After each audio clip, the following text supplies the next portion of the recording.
RLD BJP गठबंधन से जुड़ी इस वक्त की बड़ी खबर आपको बता रहे हैं। 12 फरवरी को ऐलान संभव है, गठबंधन हो सकता है, 12 फरवरी को इसका ऐलान किया जा सकता है। ये बड़ी जानकारी इस वक्त मिल रही है कि 12 फरवरी को ऐलान संभव है। अजीत सिंह की जयंती पर घोषणा होगी, बागपत से गठबंधन का ऐलान होगा। जेपी नड्डा, सीएम योगी भी शामिल होंगे। 12 फरवरी को ऐलान संभव है। बीजेपी आरएलडी गठबंधन से जुड़ी बड़ी खबर आपको बता रहे हैं, क्योंकि यह कहा जा रहा है कि आरएलडी समाजवादी पार्टी से नाराज है, इसलिए क्योंकि जो सीटें आरएलडी चाह रही थी वो उसे नहीं मिल रही थी। और इशारों में आरएलडी के नेता लगातार ये बात कहते भी रहे हैं कि बातचीत पहले भी होती रही है, बातचीत अभी भी हो रही है, और इसी को लेकर 12 फरवरी को ऐलान संभव है। और अजय दुबे हमारे सहयोगी इस वक्त हमारे साथ जुड़ गए हैं लाइव। अजय, भारत रत्न का ऐलान चौधरी चरण सिंह को, और अब ये बड़ी खबर कि आरएलडी और बीजेपी के अलायंस का जो ऐलान है वो अजीत सिंह की जयंती के मौके पर होगा। किस तरीके से इसको देखा जाए और क्या कुछ जानकारी मिल पा रही है? देखिए, जिस क्षण भारत रत्न का ऐलान हुआ था और उसके बाद जब जयंत ने बाइट के दौरान ये बात कही कि अब किस मुंह से ना कहूं, स्थिति और भूमिका स्पष्ट हो गई थी। अब महत्वपूर्ण क्या है? महत्वपूर्ण है तारीख का ऐलान और गठबंधन का ऐलान। ऐलान के साथ ही किन किन सीटों पर साथ आ रहे हैं, क्या जिन सीटों पर साथ आ रहे हैं उसमें जो टिकट मिलेगी वो आरएलडी के उम्मीदवार को मिलेगी या आरएलडी का साइन होगा, बीजेपी का उम्मीदवार लड़ेगा, क्या कुछ वो पूरा सिनारियो होगा, उसके तहत क्या उत्तर प्रदेश सरकार में भी इनको कैबिनेट मिलेगा या क्या कुछ होगा, इन सब चीज़ों को लेकर अभी जो चर्चा है वो लगातार जारी है। और प्राथमिक तौर पर ये बात बताई जा रही है कि तकरीबन 12 तारीख को, तारीख जो मुझे बताई गई है वो है 12 तारीख, और इसका एक इशारा ओम प्रकाश राजभर भी कर चुके थे पहले कि 12 तारीख को हो सकता है। तो 12 तारीख को एक कार्यक्रम रखा जा रहा है 12 फरवरी को, जिसमें जो अजीत सिंह की जयंती है उसकी भी बात है, और शुभ तीर्थ का बीजेपी का पहले से ही एक प्रस्तावित कार्यक्रम है। उसे लेकर जो इनका इलाका है छपरौला के पास, वहां से इसकी शुरुआत होगी, जहां बीजेपी के अध्यक्ष भी रहेंगे, खुद मुख्यमंत्री भी रहेंगे, और आधिकारिक तौर पर गठबंधन का ऐलान होता हुआ दिख सकता है। ठीक है अजय, बहुत ही महत्वपूर्ण जानकारी आपने दी है। फिलहाल के लिए बहुत शुक्रिया, और इसी बीच अपने दर्शकों को अगली खबर बताएंगे। देखिए, आज सदन में बजट सत्र का आखिरी दिन है, और ऐसे में केंद्रीय मंत्री अनुराग ठाकुर एक हुडी पहनकर पहुंचते हैं जिसके ऊपर हैट्रिक मोदी लिखा होता है, और सीधे तौर पर यह संदेश देने की कोशिश कि आएंगे तो मोदी ही।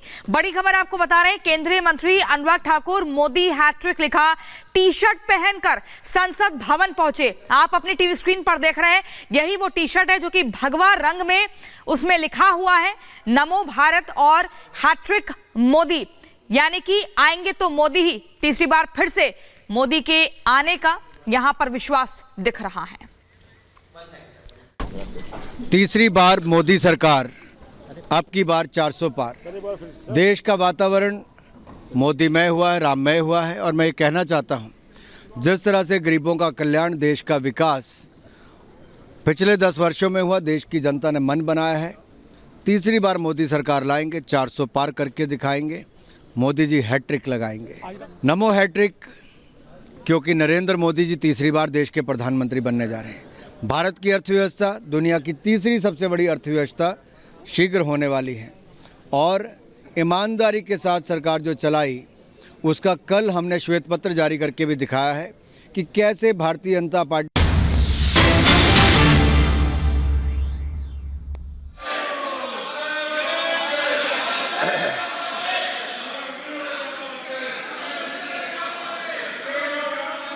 आदरणीय अध्यक्ष जी,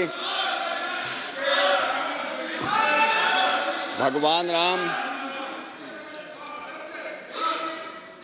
अयोध्या में उनके राम मंदिर का निर्माण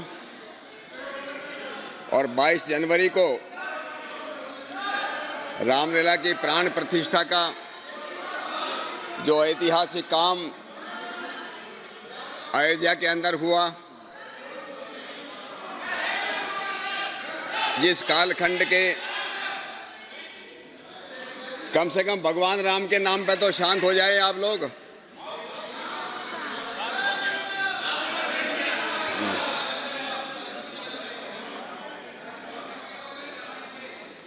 राम विरोधी हैं और चले गए। अनिश्चित बोलिए ना। यस, आदरणीय अध्यक्ष महोदय, भगवान राम अयोध्या में राम मंदिर का निर्माण और वहाँ पर 22 जनवरी 2024 को रामलला की जो प्राण प्रतिष्ठा हुई, और उसके बारे में आज इस महान भारत के महान सदन में,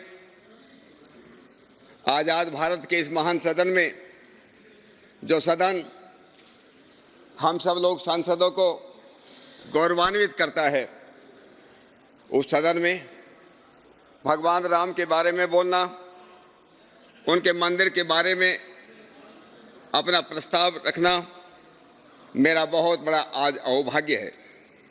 और उसके लिए मैं आदरणीय अध्यक्ष जी आपका और अपनी पार्टी के वरिष्ठ नेतृत्व का मैं बहुत बहुत आभार व्यक्त करता हूं। हम जिस कालखंड में, जिसके हम आज साक्षी हैं, इस कालखंड में भगवान राम का मंदिर बनने देखना, उसकी प्राण प्रतिष्ठा होते देखना, वहाँ जाकर के दर्शन देना, ये अपने आप में एक बहुत बड़ा ऐतिहासिक बात है। आज़ाद भारत के इस कालखंड में जिस प्रकार से भगवान राम का मंदिर बना, क्योंकि भगवान राम जैसे कुछ लोग सोचते हैं वो कुछ सांप्रदायिक विषय नहीं है। श्री राम केवल हिंदुओं के नहीं, वो सबके हैं। भगवान राम हम सब के पूर्वज भी हैं और हम सब के लिए प्रेरणा भी है। और इसलिए उनके ज़माने, क्योंकि उनके ज़माने में आजकल के जो मत संप्रदाय और पंथ जो चलते हैं, हिंदू, मुस्लिम, सिख, ईसाई, ऐसा उनके ज़माने में कुछ भी नहीं था। वे तो मर्यादा पुरुषोत्तम थे। इसलिए भगवान राम को याद करना, उनका बखान करना, और जैसे हमारे पूर्वजों ने कहा था, रामेति रामभद्रेति रामचंद्रेति वा स्मरन् नरो न लिप्यते पापे भुक्ति मुक्तिम च विंदते ही। जो लोग राम का, रामभद्र का, रामचंद्र का ऐसा स्मरण करते हैं, वे मनुष्य पाप में लिप्त नहीं होते और समृद्धि तथा मुक्ति को प्राप्त करते हैं। और इसलिए हम सब लोग इस सदन के, हम ही सभी सांसद आज भगवान राम पर जब हम लोग चर्चा करते हैं, मुझको लगता है जैसे कोई राम कथा होती है, कहीं वेदों की कथा होती है, सबको पुण्य का अर्जन होता है। आज राम कथा की चर्चा करके हम सब लोग निश्चित रूप से पुण्य का अर्जन करने वाले हैं।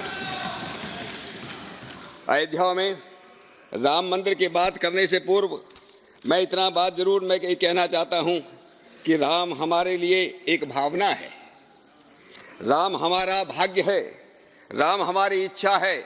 भारतीय सभ्यता का राम एक तर्क है, सर्वोच्च राज्य शासन का राम एक मूर्त रूप है, राम एक चेतना है, राम एक विरासत है, राम एक सभ्यता है, राम एक संस्कृति है, राम एक शास्त्र है और राम एक मोक्ष भी है। और इसलिए भारतीय भाग आकाश में राम सर्वत्र है, राम सब जगह है। उत्तर भारत में भगवान राम के नाम पर कई राम सिंह हैं, कई रामचंद्र है। वो जाकर के हमारे दक्षिण भारत में जाकर के कहीं वो रामान्ना बन जाते हैं, कहीं वो रामैया बन जाते हैं, कहीं वो रामचंद्र बन जाते हैं।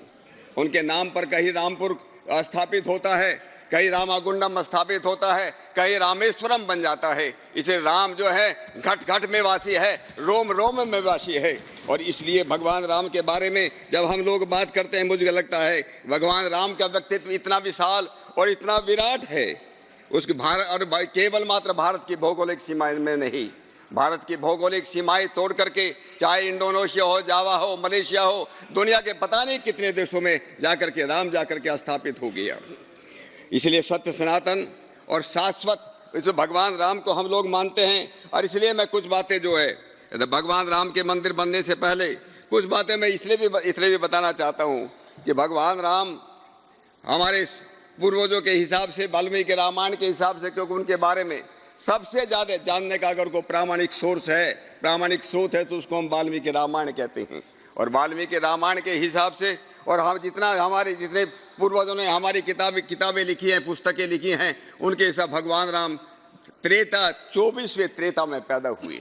और 24वें त्रेता इस बात के लिए भी इस सम्मानित सदन के सामने एक बात रखना चाहता हूँ।